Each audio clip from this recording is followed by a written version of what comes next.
Chapter 3 of the Norton Field Guide is summary and response. So it is actually all about writing a summary and response, how to do so well, and using particularly Chapter 2 on critical reading, which I already provided notes for. You should be able to get started on your rough draft of the summary and response essay.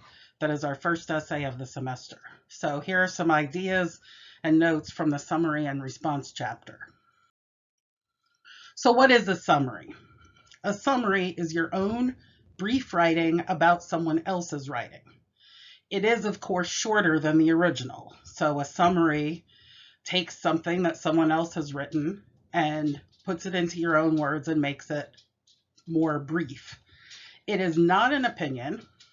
It takes the main idea of the text you have read, as well as some important details, and puts them in your own words. And of course, again, it is shorter than the original text. So why write a summary? There are several reasons to write a summary: to focus on the text, to figure out what the writer has said, and to understand what you're reading. So summarizing something makes sure that you actually know what the main point is, what the writer is arguing, saying, reporting, informing, whatever their particular purpose is. Here are a few pointers for writing a summary. So first, read. Read the text carefully at least twice. Use some critical reading strategies from the last chapter to help.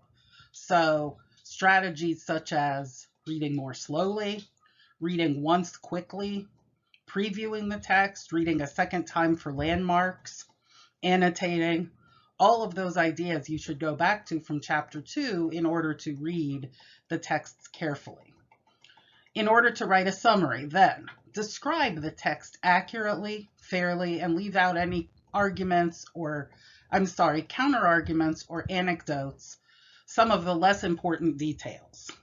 So you're looking for the thesis, the main idea, and the important details. Use signal phrases to differentiate between your writing and the author's writing. So signal phrases are things such as "he said," "the essay concludes," "as the author writes," "in this text." So all of those are signal phrases that tell us this is the text versus what you're saying. Don't use direct quotes from the text, okay? Make sure you are not using quotation marks. You are putting all of this in your own words.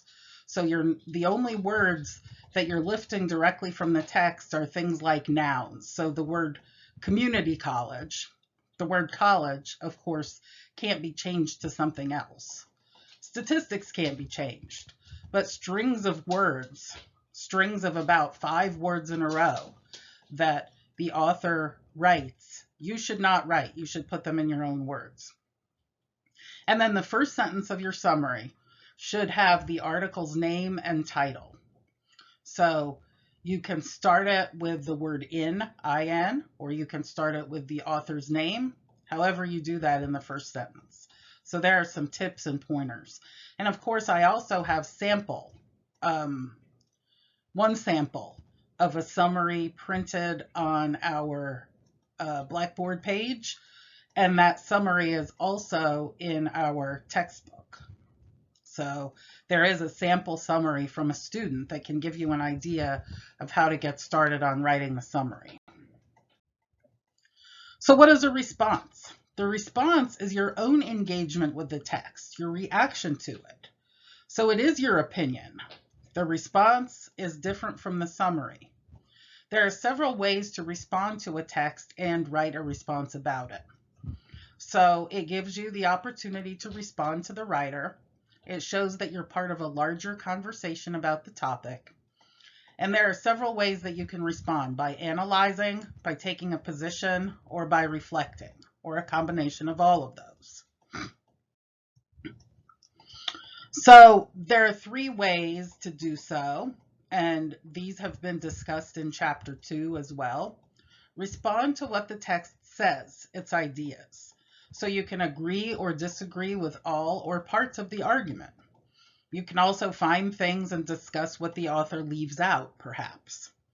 And this is where you can provide your opinion on the argument. Now, of course, within the summary, you will have found the argument, so you know what the author is trying to persuade us. And you can either, in your response, agree with it or disagree with it, or both. Remember, the response is all yours. It's what you're thinking about it after you've finished reading it. You can respond to what the text does, the analysis of the text. So you can talk about strategies, word choices, support, patterns, the way the author communicates his or her message. Responding to what the text does, remember, talks about things like the description, the cause and effect, the way that the author uses statistics, the type of writing that he does, if it's too easy, if it's too complicated, if the statistics don't seem to make sense, if the introduction is really good, all of those things are analyzing. And then finally, you can respond to the text personally. So you can respond to what it says, you can respond to what it does, and you can also talk about how personal experiences or beliefs influence the way you understand the text. You can talk about how your reaction led you to see the topic in new ways. You can talk about your personal affiliation with the topic, your emotional reaction, if any of that is what you want to write about. And of course, your response can combine all of the above ideas or just some of them. So a response doesn't have to differentiate into 3 paragraphs, although it can. You can have 1 paragraph of analysis and 1 of responding to the text. You can have 1 long paragraph of personal reaction. There are lots of different combinations in a response. So the summary is just 1 paragraph. The response can be up to 3 paragraphs. So here are key features of a summary and response essay. You must clearly identify the author of the text and the title of the text in sentence number 1 of the summary.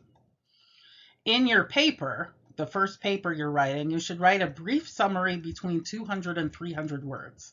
So that's the length you're looking for.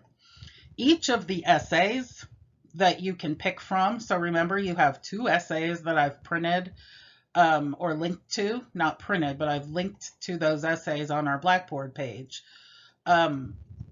Each of those is 900 words, or actually about 1,000 words. So your summary is substantially shorter. Your response will generally start with a 1-sentence statement and then offer evidence and to support your response. So offer evidence and reasons to support that thesis.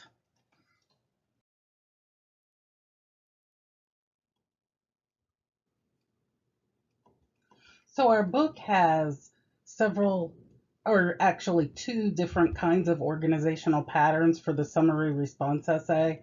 However, I would like you to organize your paper in the first way that our book talks about, and I've gone into a little more detail here about it.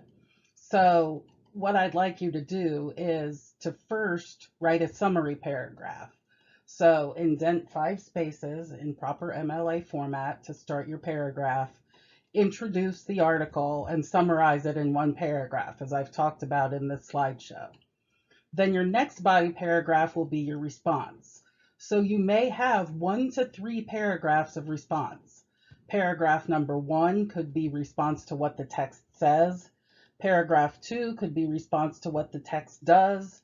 Paragraph 3 could be your personal reaction. So remember, you may choose any of these kinds of responses. So for your paper, ultimately, you'll have a total of 2 paragraphs, 3 or 4, depending on how you respond. So for instance, if you choose just to write a personal reaction paragraph, that would be fine. And you would have your summary and then 1 paragraph of personal reaction. If you choose to write all 3, then you would have 4 paragraphs. If you choose to write just a response to the argument plus a personal reaction, then you'll have 3 paragraphs. So anywhere between 2 and 4 paragraphs will be the total length of this paper. All right, That's all for now. Thanks. Bye-bye.